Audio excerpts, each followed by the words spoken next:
আসসালামু আলাইকুম এভরিওয়ান, কেমন আছেন সবাই? আশা করি সবাই ভালো আছেন।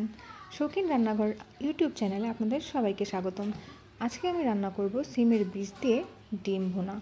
তো এই রেসিপিটা আমি এর আগে অনেক জায়গায় দেখছি, বাট নিজের কখনো ট্রাই করা হয়নি। তো চলুন ট্রাই করা যাক। এখানে আমি 3টি ডিম নিয়ে নিয়েছি। ডিমগুলোকে আগে সিদ্ধ করে নিতে হবে। তো আমি ডিমগুলোকে সিদ্ধ দিয়ে দিচ্ছি। ডিমগুলো সিদ্ধ হতে হতে আমি এখানে সিমের বীজগুলোকে ভালোভাবে ধুয়ে পরিষ্কার করে নিয়েছি।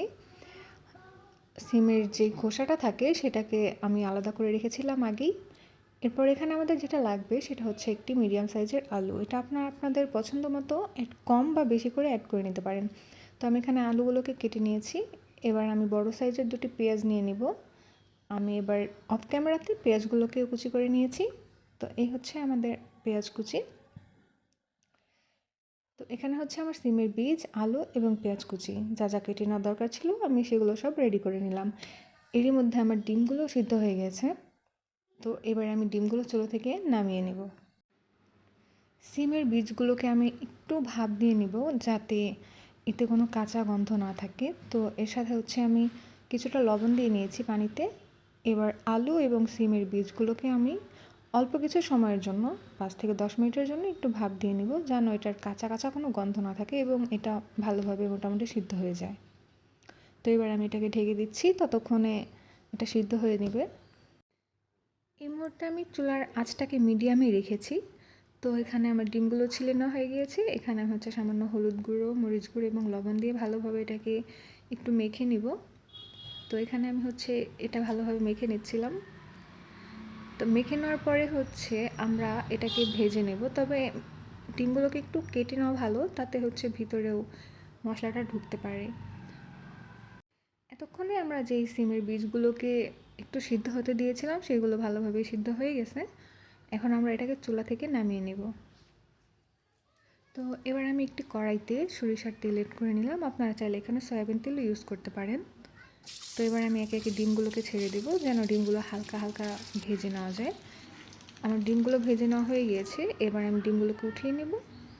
আর একই তেলে আমি আরেকটু তেল অ্যাড করব এবং এখানে পেঁয়াজ কুচি দিয়ে দিব। পেঁয়াজগুলো একটু মোটামুটি বাদামি রং আসা পর্যন্ত আমাদের এটা ভেজে নিতে হবে। তো এই পর্যায়ে আমি এখানে একটু আদা বাটা, রসুন বাটা দিয়ে দিলাম। এবার এখানে সামান্য একটু পানি দিয়ে এটাকে ভালোভাবে কষিয়ে নেব।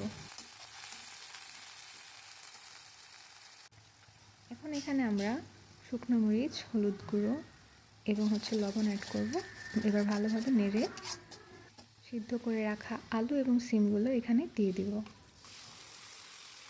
এরপর এটাকে কিছুক্ষণ কষিয়ে নিতে হবে। কষিয়ে নেওয়ার পর এখানে সামান্য পানি অ্যাড করে নিতে হবে।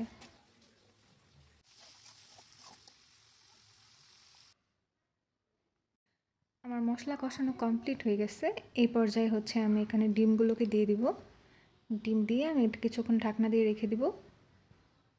তো এটা যখন বলক চলে আসছে তখন এখানে আমি ধনিয়ার গুঁড়ো আর সামান্য জিরে গুঁড়ো দিয়ে দিলাম। এরপর একটু নাড়াচাড়া করব কিছুক্ষণ। এভাবে জাল দেওয়ার পর দেখবেন যে এরকম টকবক করে ফুটছে। তো এর মধ্যে আমার রান্নাটা মোটামুটি কমপ্লিট হয়ে গিয়েছে। আর এই আমার রান্নার ফাইনাল লুক। মাশাআল্লাহ, এটা অনেক সুন্দর একটি কালার এসেছে আর খেতেও আলহামদুলিল্লাহ খুবই ভালো। সবজির বীজ অনেক পুষ্টিগুণ সম্পন্ন হয়ে থাকে, আর সিমের বীজও এর বিকল্প না। আমার ভিডিওটি যদি আপনাদের ভালো লেগে থাকে অবশ্যই আমার চ্যানেলটিকে সাবস্ক্রাইব করবেন।